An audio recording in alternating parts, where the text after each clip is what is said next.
Little piggies, welcome to Oink Time. It's me, Ben Elwood. I'm here with Jen Carnivale. And this is our fantastic podcast. Guys, if you like it, rate and review it 5 stars on iTunes. Please share the word, get more oinkers on board. We have some exciting news to announce. We have a Christmas show, Crack Out Christmas Titties. We are going to be at the Comedy Lounge, the Cafe Lounge in Sydney, December 2nd, 6 p.m. It's going to be awesome. It's live. We have Amanda Gray. We have Tom Walker. It's going to be a sick show. Come check it out. And speaking of live shows, this is a recording from our last live show at the Cafe Lounge with our fantastic guests Justin Hamilton and Dan Rath.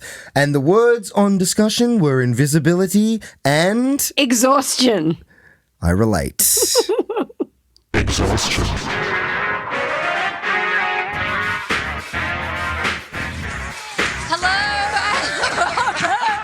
To the smoothest start of the show ever. This is Oink Time. Hello, everybody. Welcome to Oink Time, a very spread out audience. That's Ben Elwood. Hi, guys. I'm Ben Elwood. That's Jen Carnivale. Hello. Oh, no round of applause for the lady host. That's fine. No, that's fine. I see. Bigots, sexists. And today, we have 2 wonderful guests. I'm going to, just full disclosure, guys, on this Sunday afternoon, I'm a little bit dusty, so I might be behind the 8 ball. But our 2 guests for this wonderful Sunday afternoon, live at the Comedy Lounge, are the great Justin Hamilton and the fantastic Dan Rath. Yay! And I would like to say that Dan and I have turned up like male babushka dolls of comedy. Like, we are dressed exactly the same. All 3 of us in a kind of weird way, right? If we opened up you, there'd be a tiny male comedian with a real chip on his shoulder going, "Fucking the world." Be amazing. Oh boy. Really? That's how I'm seen by the wider community. I was actually thinking that as well, that our aesthetic would be too similar, us 3. Because Really? of the glasses and... The People glasses. can't tell you apart. Yeah, but you guys still have a lovely full head of hair. Well, you less so, Justin. Yeah, but I know. Dan, you're doing quite Your well. hair's looking good. It's on its way out. I Is don't it know. really? I don't know. How I dare went to a family reunion. It was like you could play bongos with them. You got to enjoy it while you can. Like, my hair's looking like the retreating forces at Dunkirk. It's a disaster. When a guy like you that still has that much hair left complains, it makes me so fucking furious. Well, I'm angry because I like having grey hair, and I've had it since I was 15. I was 15, I found my first grey hair. I remember looking in the mirror and there was a silver one there, and I thought, what the fuck is that? And when I plucked it, it went, and all just went grey. So I don't want to lose the grey hair. So that's disappointing. Anyway, thank you so much for turning up and looking at my massive forehead. I'm really appreciative of it. Mine's a lot bigger, guys. no, You know what? Don't fucking All right. Every time I do that, every date I've ever been on, there's a moment where I have to take my hat off, and this like wash of disappointment goes over their face. No, they're into it. They're not into it. Yeah, because they feel like They're you'll not into feel it. lucky to be with how them. would you know? Yeah, right. Okay. The guy with the "Don't mess with Texas" T-shirt was about to mess with Texas. That's how much he was freaked out. I do want to talk about male balding for another hour, but Yes. we have asked our guests to bring a word each that we're yes. going to possibly chat about. If you don't know, we get a word from our lovely guests, and then we just kind of rip it apart for an hour. Rath, what's your word? Exhaustion. Exhaustion. I relate. Okay. Hammer? Invisible. Invisible. Yeah. Oh. Well, which one do we go with first? Whichever one organically Well, happens. okay, like if you want to talk about exhaustion first, give us a woo woo. Invisible?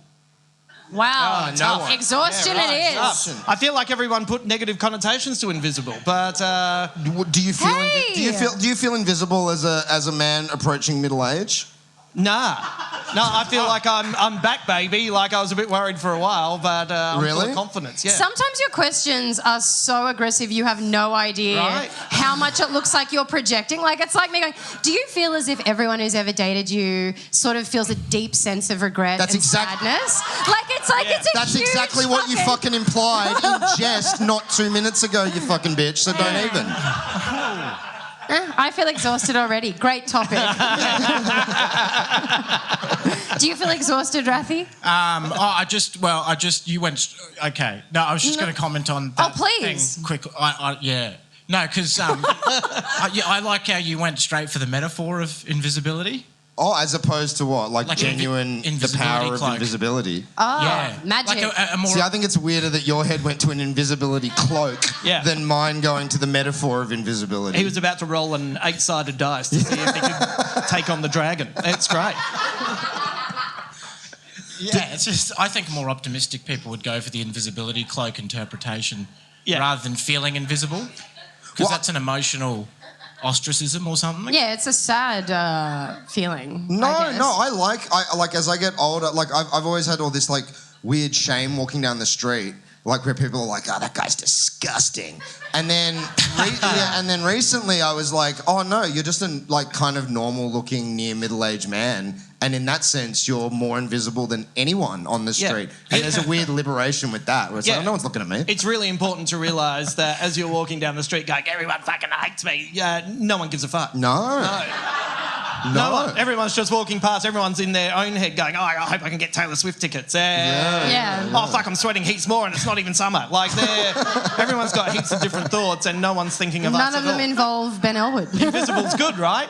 Yeah. Look, I love how we're like, what do you guys want to talk about? Okay, we're not going to talk about that. Invisibility. All right, exhaustion. No. We'll go exhaustion.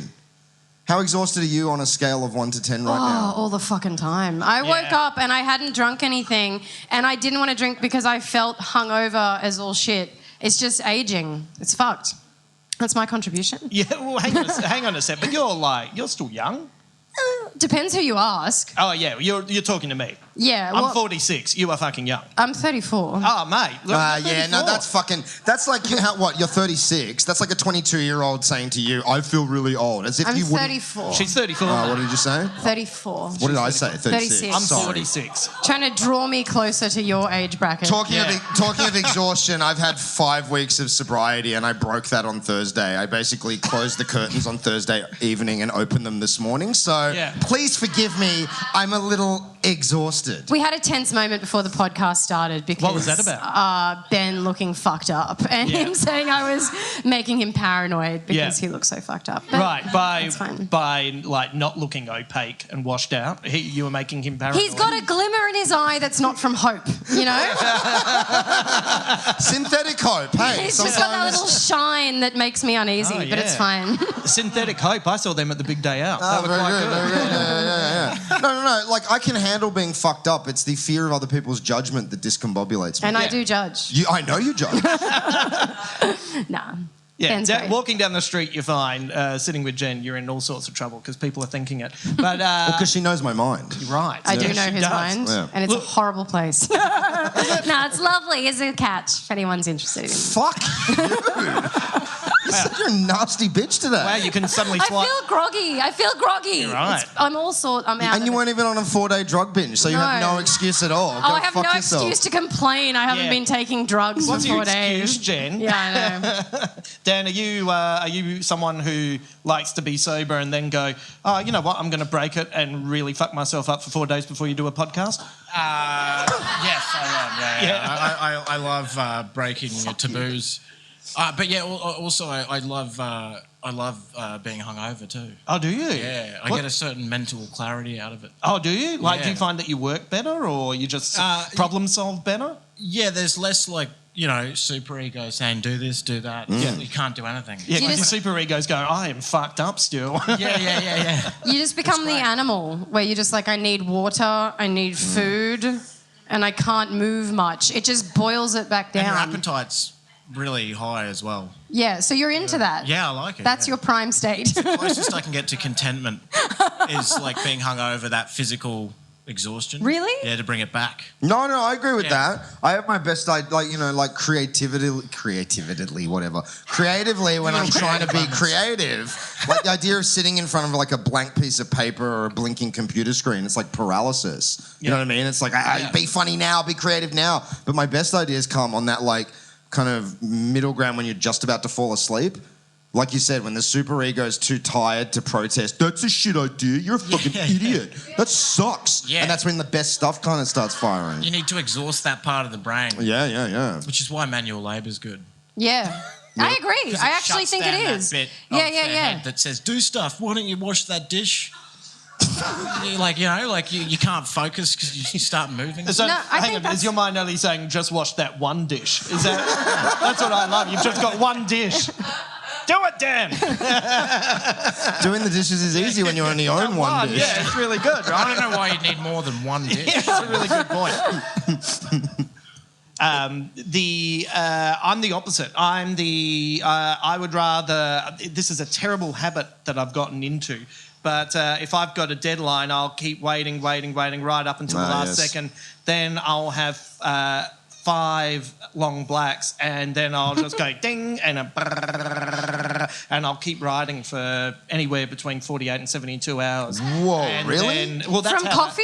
Like, that's what's keeping you awake, seriously? no, because if I have anything else, then it's just like, why is he writing all over the walls? So, Hamo's pretty manic at the best of times, so 5 coffees, it'd be like seeing a guy on a coke bender. It's not something I necessarily want to be around. Right. Yeah, don't get me wrong, like I'm cool.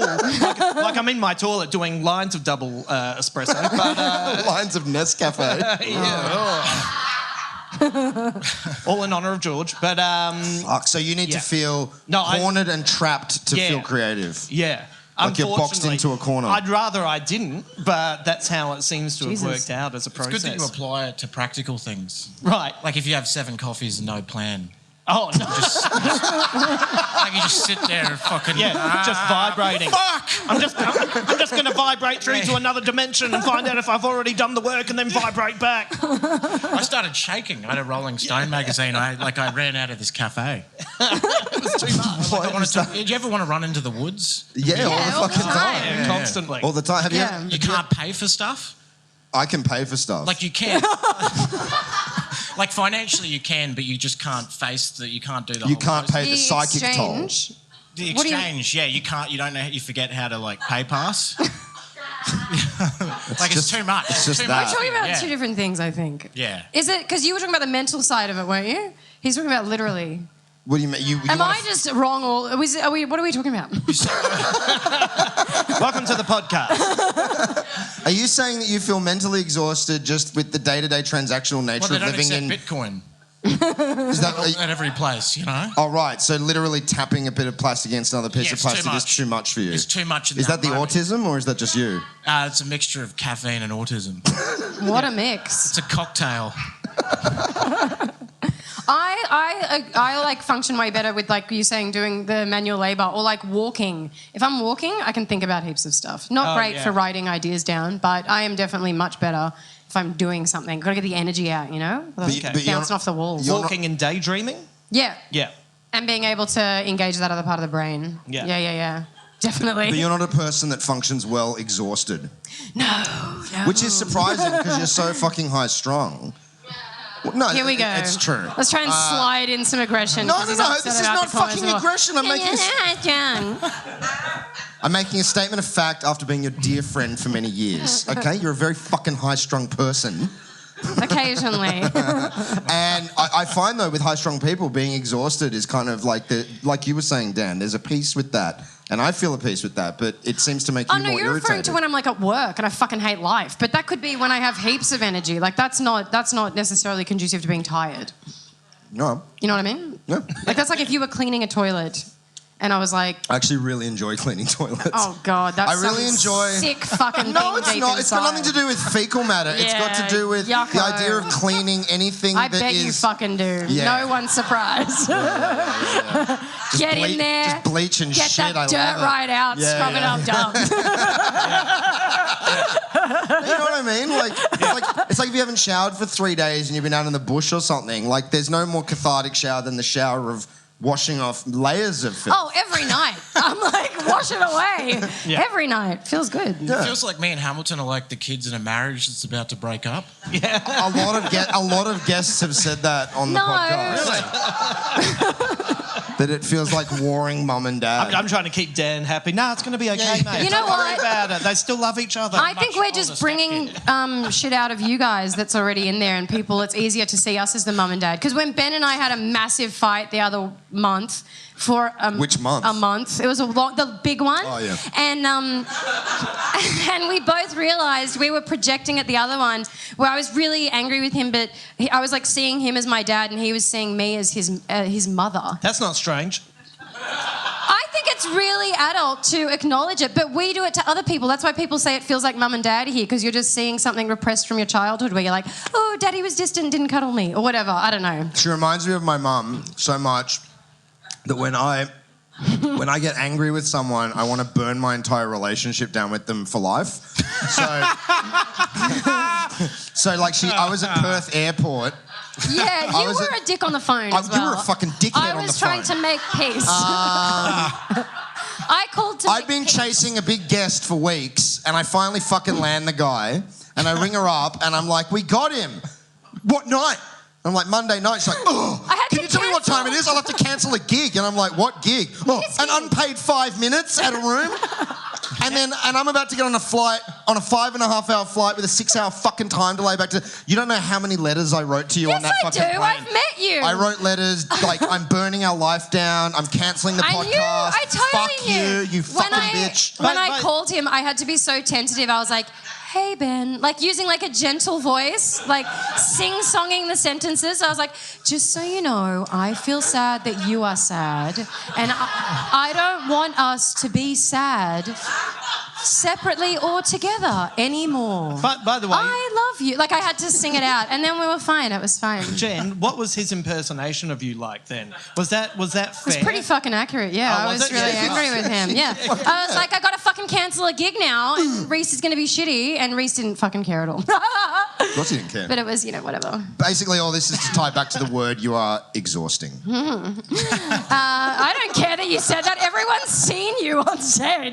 It's like, anyway, let's talk about you guys. Yes. What do you want to know?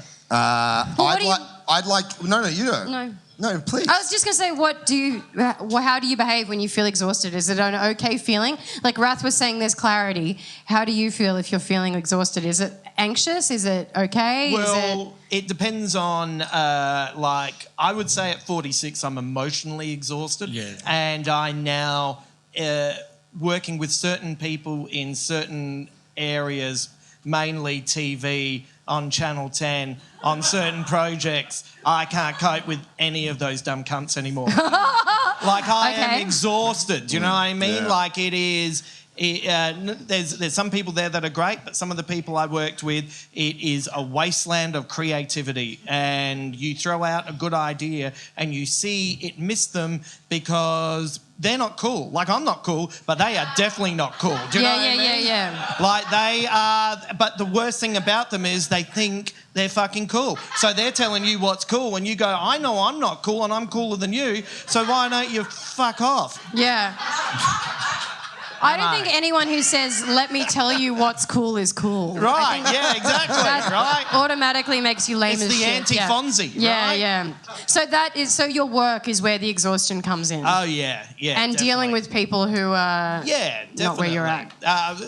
Anyone who knows. I've been working with Rove McManus a lot, so it's not Rove. I need to stress that is not Rove. That's what everyone was putting together. Everyone was like, you never know. You hello. just never know. But, just behind the scenes stuff with people where you're just going... Is it just dealing with other people in general? Because I don't play well with others. No, a lot of young people in the media industry are insufferable cunts. They're like semi-sentient memes, and they don't talk in sentences. They just talk in like monosyllabic, like I'm dead. Yeah. It's like it's exhausting. Is that insufferable. It's exhausting, and not ironically. No. Not ironically. No, I right. sit opposite a guy at the job that I have now who drinks protein shakes, and every time he takes a sip, he goes, macho, macho man. And it's like cute the first time, the second time it's slightly irritating, but by like 8 hours into the fucking shift, you're under halogen lights, you're surrounded in a panopticon of fucking people staring at you. I want to kill this guy. You know Yeah. what? Like, I'm originally from Adelaide, where you can do creative murder at TAFE. So I've got some skills if you want me to get rid of Mr. Macho Man. I don't like him. Yeah, he sounds fucking painful. Well, it's just meme culture, Yeah. There's no depth, it's just... Oh, you know what we haven't told them? Oh, please. Look, please. this is... The story. Yeah. So anyway, Ben and You can tie this into the word exhaustion. This is exhaustion, right? So I'll make it happen. I'll make this work. So Ben and I went to the Festival of Dangerous Ideas yesterday on Cockatoo Island, which was great. We had a really good time. A lot of white people on that island. No, a lot of white people for the dangerous ideas. I reckon there were more than that. But there was... a lot of white people. There's a sea of fucking ivory. But there were some interesting talks, right? There were interesting That talks. Festival of Dangerous Ideas, it's like, you know, it's just a bunch of oligarchs swinging their dicks, you know. like they're just there for status, you know what I mean? Like, I did the festival, ooh, you know. Yeah. They're so smug, they're enjoying it too much. That was part of why Ben and I were furious that we hadn't been asked. So it's like, oh, we've got nothing to be smug about. This is dangerous. bullshit. Man, I'm dangerous. Fucking hell, the shit I've mixed. Anyway, whatever. I nearly went somewhere that really didn't need to go. But anyway, so we went and had something to eat afterwards, and then I was seeing Ben off on a bus because I want to make sure he's safe. Aww. And while I'm waiting for... You just never know, right? I need so anyway, chaperone. so this is like... What time was this? About... This would have been 4 o'clock in the afternoon. Right? So anyway, and what was the... We were in the city. What was the street? It was York Street? Yeah, it was near Museum train station. Yeah. So anyway, so while I'm talking to Ben, I look down to my left and I literally see a woman walking down the street. This is true. And I see a guy come out like he's in The Exorcist on his hands and feet, The but with spider his walk. face looking upwards. And he comes out and then he tries to kick this person and goes and disappears. And I've turned around to Ben and I said, I think I've just had an acid flashback. Like, what the fuck just happened then? Like it was so full on and it was so quick and then he disappeared. He looked like the guy that hides behind the Denny's in Mulholland Drive. Right. You know that guy that comes made of garbage? Like, he looked like that. So that ties in perfectly to what I say to Ben, which is, hey, that's the direction I have to walk. I'm not going to walk down there until you're on the bus. So then if he comes out again and attacks me, you're going to have a real David Lynch moment, right? Anyway, we've laughed about it. I've waited for him to get on the bus. Anyway, as we've walked down, next minute, as I've gotten the error, a shoe comes, a pair of shoes tied up come flying past my head. And I've got my headphones on, so this is all silent for me. I'm in a silent movie. And this guy comes out and I can hear him vaguely go, my fucking shoes! And as he comes towards me, he's tried to grab my arm and I've given him a 1-inch punch with my hand and told him, fuck off, mate! And then kicked him out the way. And then I've turned around and I've looked up and there's Ben in the bus and he's looking like one of those Garfields stuck up against the window with his mouth agape going, what the fuck is happening? Wow. And I was so excited. Like, I was like, fucking how cool is this, right? So anyway, so I called Ben and we're laughing about it and then I called a friend to say, oh my God, I just got attacked by a homeless man. It's so funny. Guess what? It's not that funny if you weren't there. And my friends were really upset. They were like, are you okay? Are you fine? I said, nah, it was funny. From my perspective, if I'd not known you and had that set up, it would looked fucking horrifying. Right. Like he pegged a pair of shoes at you and then leapt up at you and started grabbing you. Yeah. And the look, you were like, fuck off! Yeah. What that guy didn't realise is that I've watched all of Christopher Nolan's documentaries about The Dark Knight and I know how to fight. So... Fucking... Did you say you gave him a 1-inch punch? Yeah, he kind of came towards me and I just kind of gave him a little boom. But I reckon... A little boom. Ben just spat beer all over me and it's... and I'm grateful it's beer. But the thing is... But it was one of those things where I reckon if he'd come towards me and I hadn't prepared for it, but because I'd literally said to Ben, I'm going to give you a David Lynch moment, and then I did. I was kind of a little bit prepared. But anyway, there's nothing better. And then I saw this poor Brazilian girl who was walking towards me, and I had to take off my headphones and say, "You might not want to walk down that way because I just kind of got attacked." And she said, "Is it the guy standing in the middle of the road swinging his shoes over his head?" And we've looked up, and I've gone, "Yep, that'd be him." Is your biggest dream to have witnesses to you being in a fight, like someone witnessing you just grabbing someone or something? Kicking in ass. the one moment you stand up for yourself. Have you ever been in a fight? Look at it. I haven't been in a fight, but one time there was a meth head came to a gig and threw a beer at one of the performers. Yeah. And then the MC went out and tried to bash him. And then the audience tried to bash him as well. And I stood in the shadows and picked up a chair and threw it at his leg. Yeah, great. Perfect. And I felt brave. I felt brave even though there was a moat of muscle men protecting me. The madness of crowds. Yeah. Have you ever been in a fist fight, Jenny? No. Like a slapping, like a sexy cat fight or anything? Yeah, in jelly. No, like... No, I don't think so. Have you, Justin, ever been in a fight? Not in a long time. But you have been? Yeah. Really? Definitely, yeah. I've never been in a fight. I was a nuggety little fucker. And angry. I imagine angry as well. No, I wasn't angry at all. But No? I had to, because I was short, sometimes you had to stand up for yourself in the fucking school ground, mate. Yeah, but right. mainly in primary school, maybe on the basketball court when I used to play basketball. Before I realised I wasn't going to grow up to be a 6'10" African American with perfect eyesight. So, yeah. Brutal so lesson. till about 27. You haven't been in any fights, have you? I was coerced into being in a fight in year 7 against a guy who was clearly superior to me, and everyone was really revving me up, going, "You can take him," but in retrospect, they were revving me up for the hilarity that would ensue. Oh, Benny. And I got convinced that I could take him, and he punched me in the throat, and I hit the deck and started crying. Jesus. And then Mum took me to the doctor, and I had a bruise on my throat, but the doctor worded it as burst blood vessels. And so I went to school the next day and went, "You burst the blood vessels in my throat." And all the guys were like, "You mean a bruise?" And then that led to like 6 years of just relentless teasing from then on. Bullies are really smart, eh? Yeah, of course. They often go for really witty things. Yeah. Like And they're quick on their feet too. Yeah. Well, that's the They're thing. like, that's a carcinoma. Well, I think adults do this thing where they arm kids with a line. Yeah. Like if a bully comes to you, just give them this line. But oftentimes it's so obvious. Like we used to bully this kid, and he was like, I was a horrible bully. But anyway, we used to bully this kid. Were you? Oh, vicious fucking bully. Well, because you got bullied. Well, yeah, it was like, fat kid, Northern Beaches, if you're either the bully or the bullied. Yeah. But, it was always people weaker than me, or I was really good at starting smear campaigns against stronger people and destroying them from the inside. Great kid. Yeah. Good guy. But there was this one time I was teasing this kid, and he came back at me one day goes, "I'm not a fucking loser. I'm a 100% dead set winner." Oh, and it was so obviously something that a counsellor had told him to say, which just led to like the unfolding of his whole life from then on in. It's like when a comedian gets heckled because someone orders a chicken parmesan and they say, "I don't go down to where you work and knock the dicks out of your ass." Like it's an algorithm they're preparing. Yeah. Like, fuck you, Dad. Do you mean they kind of... Fuck, Dad. Do you mean they jump at the comment before they know exactly what's happened? Yeah, like someone will yell something out. It's like, "Mate, you got to say your breath to blow up your girlfriend when you get home, motherfucker." And then what you realise the person yelled out is, "Oh, I really love you." And you go, "Oh, yeah, sorry about that."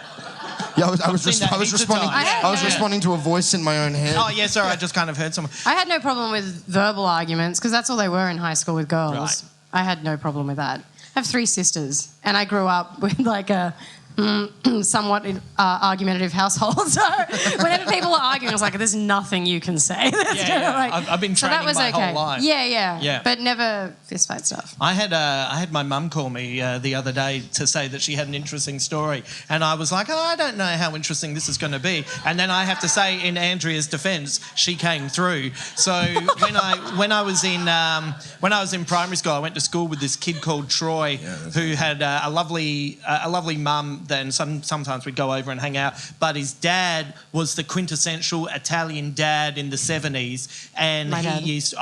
So My dad's Italian. okay, so I'm going to have to do the voice if that's all right. That's okay. I don't feel the need, but I mean, if you do, that's I do feel a need. I do feel a need for where this story's going. No, go for it. So my mum, I come from a single mum background. Mum had me when she was 19, so you can imagine I'm like 6-7 years old. So mum's only like 25, 26. We'd be over, and then Troy's dad Danny would come over, and he'd always be lecturing my mum. You treat him like that. He grew up to be a poofter.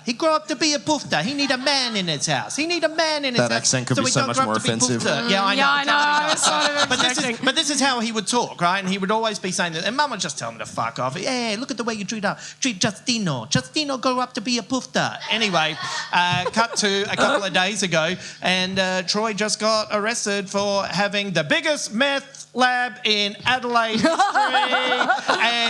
And so his place, he lives in the place that I used to go over, and it's like someone's taken my childhood and put moments of Breaking Bad in there. Yeah. Because I'm sitting there watching it going, that's where we used to play Star Wars, and that's where we used to talk about which Smurfs we had, and it's so volatile. They've had 3 different teams working on it because it could explode at any moment. Jesus. His dad doesn't give a shit because at least he's not a poofter. Yeah, so yeah, that's all right. It's just a meth head. As long as you're not a poofter. That's great. But my mum's sort of like, mum's like, 40 odd years later, woohoo! My kid's not making meth. What a low bar. Yeah, exactly, right? Yeah, cool. If you guys had to get into any arena of crime, which arena of crime would you get into? Like Importing. Thunderdome? I don't know. I'd book Thunderdome. What is that? Like booking death matches? That's the one Tina Turner booked. Oh, in, right. Mad Max Beyond Thunderdome. Like, would you? I don't know. What arena would I get into? Like, which? If I was going to be like. Well, I've often thought that if I was born in the 1800s, I probably would have made a living as some kind of grifter or thief, or my brain is This is such a cute little fantasy you have. Yeah. Back in the day, I would pickpocket. Yeah. I do fucking 3-card Monty and shit. Yeah. Because I don't have a very mathematical brain, but when it comes to crimes, I'm very clever. My brain works in that way where I figure out grifts in systems very easily. Necessity is the mother of inventions. Do you steal stuff, Rath? Huh? Do you steal stuff? I've shoplifted before, yeah. And it's the closest Frequently? I can get to joy. It's just that feeling of that spark of, I got it. Feeling alive. I got a bag of nuts. Like a big bag of nuts that's $16. Yeah. Oh, man. And it, $16 bag of nuts. That's some a of lot the of bags nuts. are $16, the Yeah, big right. bags. Yeah. You get a big bag. Yeah. Yeah, also magazines. Sometimes I slide them through. Oh, yeah. 'Cause Really? then you got plausible deniability because everything else will beep, but a magazine's barcode's different, so you just go...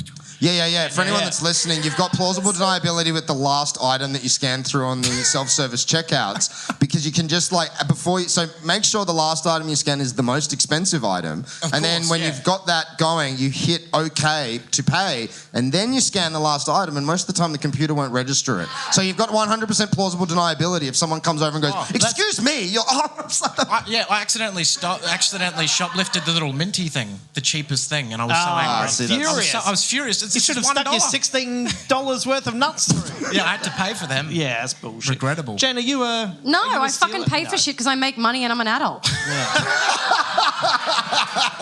I'm not fucking figuring out how I can steal a Wheat Bix packet at the end. I'm like, oh, they're not going to know because it's light.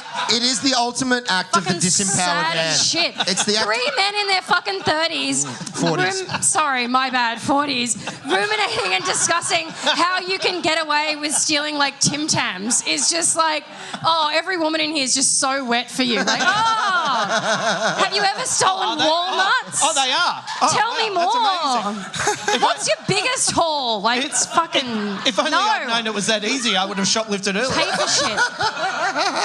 Shoplifting is Mate, a good I got some substitute. Magnums the other day. Living the dream. Yeah, no. I just pay for shit because I have money and I work. It is the act of a disempowered man. You're right. You're 100% right. I don't think you're disempowered. I think you're just choosing to feel that way. No. You're a white dude in Sydney who's employed and doing this on a fucking Sunday, and you're disempowered. No, I'm talking disempowered on the primal sense. Oh. Yeah, don't fucking groan. That's true. There's this fucking, there's still animal instincts. You still want to hunt. Stealing a packet of Freddo Frogs makes you feel like you're hunting sometimes. That is you snuck past the security guard. You had to have your peripherals wide open. You're on the planes. Christ, that's so sad. It's fucking true. We want to hunt, so we take lollies from the supermarket. I have to be honest.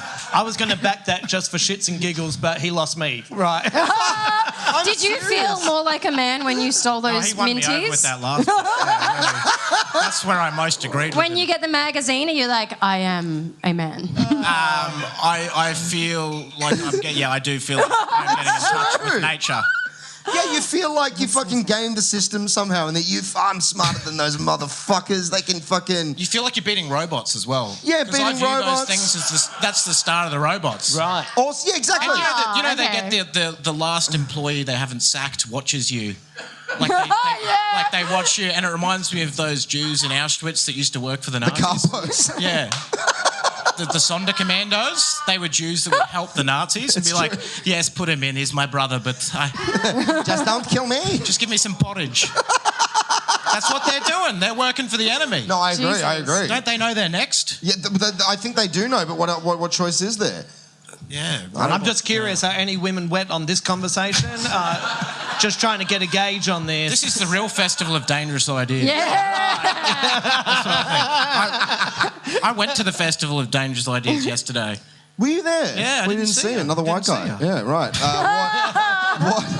What dangerous It was idea? exceptionally safe. What dangerous idea did you expose yourself to? I didn't find any of them dangerous. I found that they nourished my mind. And they're going to allow me to So flourish. it should have been the Festival of Nourishment Ideas. That's what it should be called. Yeah. Because Fun. their idea of danger is you'll have an academic going, that's bull crap. Yeah. I don't swear in the lecture theatre, but now we're on Cockatoo Island. Let's let it loose. I'm a bit hungover from last night, you know. Had a couple of Shirazes. That kind of vibe, you know what I mean? Like when lecture theatre, like their barrier for laughter is so low. Like if they get a slide wrong, they get a round of applause. Yeah. Like they fucked up their own projection. Yeah. Like the threshold for laughter is annoyingly low in lecture theatres, opera, anywhere where it's not supposed to be silly. Well, yeah, that's because you're gauging it against a comedy night where the threshold for laughter is actually not even that fucking high, to be honest. Most crowds are fucking morons and will laugh at the inflection of a voice. Yeah. Has that got women wet? Yeah, I know. Sorry, I'm just trying to get I'm a just gauge being me, on this. man. I'm doing pretty well. You should have seen the last 3 days for me. I was subhuman last night. Honestly. Subhuman. Did you have an altered states moment? I had an altered state while watching Bjork's new film clip. At one point I was convinced that I was psychically communicating with Bjork. So, yeah, the fact that I'm here fucking talking to you guys in cogent sentences, To be I deserve a honest. fucking award to quite be right. Well, I think you do. I feel like this must be a real downer for you if you were psychically connected to Bjork. Has anyone seen that new Bjork film clip, Yeah, The I Gates? have. What the fuck is that? Yeah, Where she's like pulling her heart out and giving it to an elfin male version of herself. Oh my lord, it was orgasmic. Mate, I'm on the Bjork train. I reckon she's a genius. I reckon she is amazing and one of the true artists. It bums me out that Bjork is not like a template for femininity in the wider culture. Oh, yeah, and right. you know what I mean? And that like people are like, it's fucking Taylor Swift. She's strong and powerful. Is she? I don't think so. No. I think Bjork's strong and powerful. You know what? But who are you know what referring pissed me to? off? Taylor Swift is strong and powerful to like 14-year-old girls. Yeah, but that's the zeitgeist. Teenagers dictate the entire Do you fucking feel like you're zeitgeist not now. heard as a white man in his 30s in Sydney? I'm a Jew, okay, and I'm going to hold on to that for as long as I fucking can to distance myself from Whitey when the revolution comes. But anyway, you know what like you remember when Bjork went to the Oscars and she had the swan dress. the swan dress, Yeah. and everyone made fun of her, and it's like. You know she's pulling the piss. She's making fun of all But of who you. are these and people you're all making referring fun to of when you her. say everyone's no. making The fun of her? zeitgeist made the fun of it. The zeitgeist at the Yeah, but zeitgeist. why do you care? No, It's not about because caring, because the zeitgeist dictates the fucking But also- tenor of the conversation. Look at this Also, father I and care. son moment. It's just like, No. why do you? But I care when someone's being really funny and people then make the joke like, you look like a dickhead. It's like, yeah, that's the joke, and I hate that they feel superior. Look, I'm going But to do be they Ben feel Elwood about superior, this. or are they Yeah, just they do, simple and they because that's don't what care? happened. That's what happened at the Oscars that year. She turned up in a dress that was making fun of these things, and everyone went, oh, yeah, she looks It's like still a a dickhead. meme that It's still Bjork's a meme. fucking idiot. But it's hard to understand why you care what they think of. Oh, please let's not start on not caring about things that we shouldn't care about, Jenny. There's a whole list of things that we all care about that we shouldn't care about. But the zeitgeist... Like, I don't give a fuck what people think of Bjork's dress. Well, yeah, all right, fair enough. I was going to You're say right. before that, my favourite thing after Benny goes on a bender is what enlightens you. Because each and every time it's really fucking different and weird. Like this time it's Bjork, but other times you're like, I was drinking juice and oh my God. It's like, that's all it takes. I like it. My favorite trip moment ever was many years ago. I was on some psychedelics with my friend Nick's son. Oh, Nick. And Doesn't exist. He vagued out for a long time, and then when he came back with peals of hysterical laughter. And we're like, "Where did you go?" And he just goes, "I was an apple. I just became an apple. My ego dissolved, and I became an apple." And we were like, "What was that like?" And he took a long pause, and he goes, "Fruity and uncomplicated." So he became the child of Gwyneth Paltrow and Chris Martin. Yeah, totally. Yeah. That would be very complicated. I like ego disillusion. You know what I mean? Yeah. Yeah. Yeah. That's you usually get so excited after that. I enjoy it very much. Yeah. Like, I mind melded with Bjork, and then I watched Disney's Pinocchio, and that was a dark fucking movie. I don't know if anyone remembers. When those boys get transformed into donkeys, it is fucked up. Before you go into, have you ever Especially seen when you're on Pinocchio? drugs. Pinocchio, yeah. You've seen the Disney movie? Yeah. Jen, have you seen the Disney? Yeah. I don't reckon I've ever seen it. Bro, And you were describing it to me. There's a moment where a boy turns into a donkey and he's wearing like a sailor's uniform, and the coachman that turns these boys into donkeys goes, "What's your name?" And the donkey goes like, "I want my mommy." And the coachman goes, "He's still half a boy," and like starts whipping him. This is a children's cartoon. Like, what the fuck? And there's no release. There's no like Marvel quip at the end of the scene to diffuse the moment. No, you're going to sit there and marinate that a boy just got turned into a donkey and he's being sent to the glue factory. It's fucked up. Why are kids so weak today? They can't handle shit anymore. Right. You know what I mean? That movie fucking traumatized me when I was a child. Right. So I But you protect kids from movies. That sounds weird. But we've seen children's movies where you're like, this is not suitable for kids. No, but that's because all kids' movies now are full of disgusting, overt sexuality, and that's fucking gross. That is There's gross. a scene in Alvin and the Chipmunks where Alvin and Hang on a second. Can we all just take a moment to say, Ben's seen Alvin and the No, Chipmunks? but Benny's been upset about this for years, like 3 years. I'm so angry because I think kids should be exposed to darkness. And seriously, I he's think been angry about it. because it's grotesque. I think kids should be exposed to darkness, and I think they should be exposed to monsters and all of that good stuff. Yeah. Because, you know, hey, man, the world's full of monsters, and maybe you should feel scared and then realise you're safe, on that kind of stuff. In Alvin and the Chipmunks, the movie opens with Alvin hosting a fucking bikini babe party at his house. This is a movie for fucking 6-year-olds, and Alvin is there dancing on a fucking record player with a bottle of apple cider that looks exactly like a bottle of champagne, and he shakes it up next to his groin. The cork pops, foam sprays everywhere, while I'm sexy, yeah, and I know it plays on the... Is that not the most pornographic, disgusting thing to market to children? You know what I mean? Don't you think that's fucked up? Yeah. I would never allow my child to watch that movie. That's gross. No. Pinocchio, 7 days a fucking week. If you act like a jackass, you get turned into a donkey. But no, we're not watching I'm Sexy and I Know It with a fucking chipmunk coming everywhere. It's gross. It's gross. That might be my favourite sentence of the weekend. A chipmunk coming everywhere. Isn't it just, don't you think it's disgusting, this like overt sexuality in children's movies? No. I reckon you should write a philosophical book about where Hollywood movies have gone wrong in sexualising cartoons, and it should be called A Chipmunk Was Coming Everywhere. Oh, the best I'll write the part. forward. But it's put in 3 there, years. it's put in there, you know, it's like, oh, that's a joke for the adults. Is it? Because it's not a very clever joke, it's a shit joke. And why do you want to appeal to the adults and go, oh, yeah, the chipmunk's coming? Like, do you know what I mean? Alvin, Like, why do you I'm want having to appeal to that nostalgia guy? from Alvin and the Chipmunks. I remember mate. back in the day when Alvin jizzed all over fucking Yeah. Theodore and Simon. Do the chipmunks live in a hedonistic paradise? Are they in a hedonistic paradise, the chipmunks? Well, they were. They were at a party. Like, and apart from anything, why are there a bunch of hot bikini babes at a party hosted by chipmunks? But are they chipmunks as well? No, they're fucking human women. So he whacks off over humans. He's like cumming champagne over a fucking human woman. That's reverse bestiality. The worst kind You know of what I mean? That's like a bestiality. human whacking off to the chipmunks. Yeah. Which is what you were doing. Suddenly everything makes sense.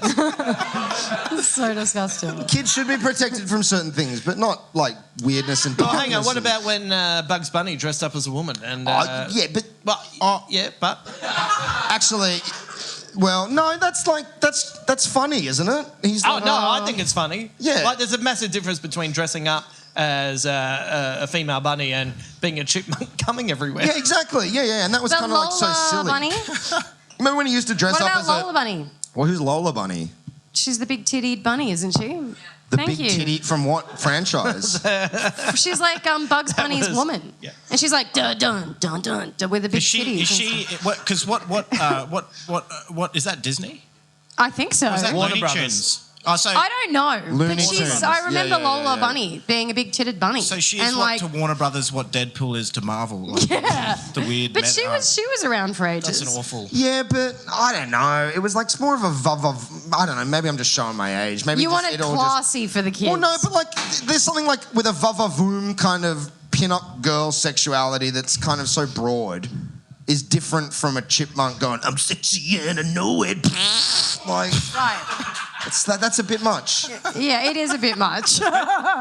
Especially when you make it sound so violent. Like, is the chipmunk violently coming? Well, yeah, I mean, so much of the sexuality in the mainstream zeitgeist now is so aggressive. But at least it's like an aggressive assault of sexuality all the time. Don't you feel? Yeah. I'm I'm just disappointed that Alvin's doing it aggressively. Like, that's not the chipmunk that I grew up with. Well, Alvin was always the most aggressive of he's the leader, so he's always fair just enough. more naturally Yeah. aggressive. He's the alpha chipmunk. Yeah. I can't pretend. I know nothing. I'm not in this. I can't pretend like Would you I at know least fuck give all the about movie the this? chipmunks. That at least with that chip, at least it's a thinly veiled metaphor. And not an overt one. Yeah, like, he's not actually whacking off. but that's the You know thing. what I mean? Where's it eventually going to go? Is it in if I was Alvin and the Chipmunks 10 years from now? Is he Because just I going to pull out a wouldn't have tiny picked up on little that. furry cock and do it for real? What was it? Shaving Yeah, foam? he's going to pull out a tiny furry cock. That'd be amazing. I agree. I agree. I never thought we'd get so much mileage out of Alvin and the Chipmunks. But anyway. I agree with the point that you're making, though. I would rather kids learn to be scared than learn to, recognise sexuality. Yeah. in some And form especially early like on. a hyper. I think sex is way safer than like violence and things. No. But it's more. But it's a hyper. It's like that hyper porn sexuality. It's not a Yeah, that's genuine fucked sexuality. up, It's not but- romance or love or any kind of healthy sexuality. It's like this gross kind of like kink.com aggressive Yeah. sexuality. But like, I don't know. It felt good being scared as a kid, right? Remember in the Goonies when Yeah, I was Chunk scared of gets the locked in a Goonies. freezer with a dead body and then they're going to put his hand in a blender and you Yeah. watch that as a child? And You you're know like, what is a movie that I'd forgotten that is actually quite scary at the start is E.T. Yeah. When you watch the start of that, the opening credits are like a John Carpenter movie. They're And all then- scary back then. Yeah. They were actually scary. But they were still exciting and kids still liked them. But the Goonies did freak me out. That was a bit But it felt good to be freaked out. Yeah.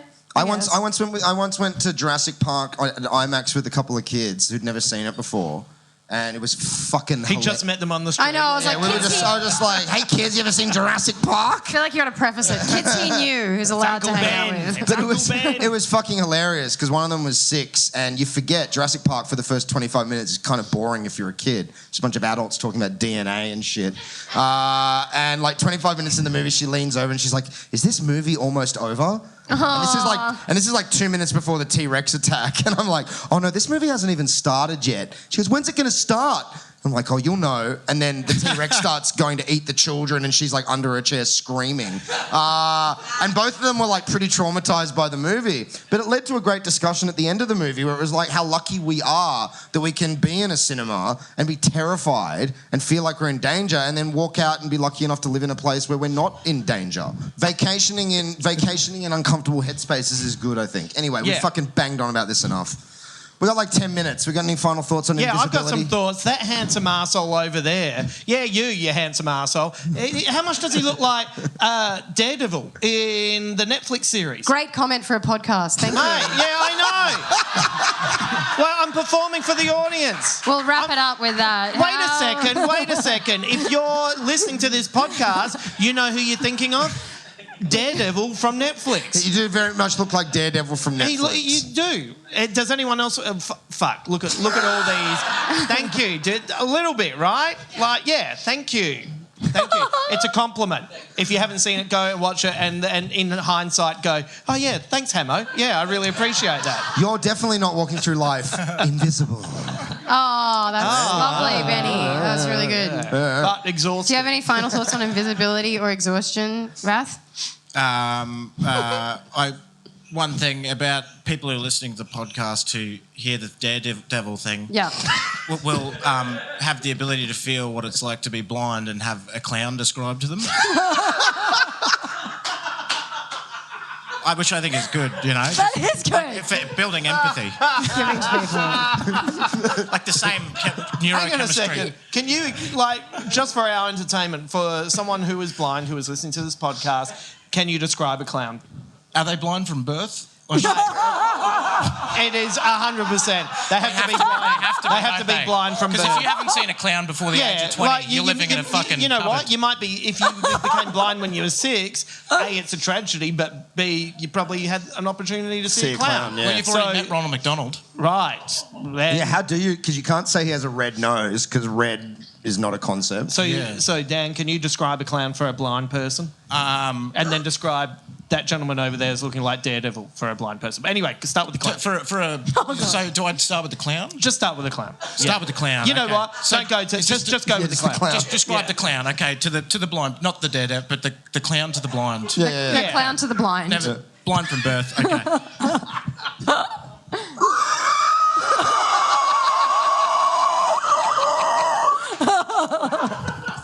Yeah, I can't believe how on the money that was. That was perfect. That's the psyche of a clown. That was the essence of a clown. That was perfect. Yeah.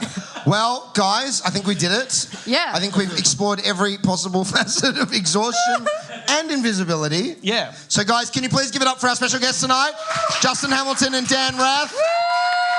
I am Ben Elwood. I'm Jen Carnivale. Listen to our podcast, Oink Time, on iTunes and Spotify.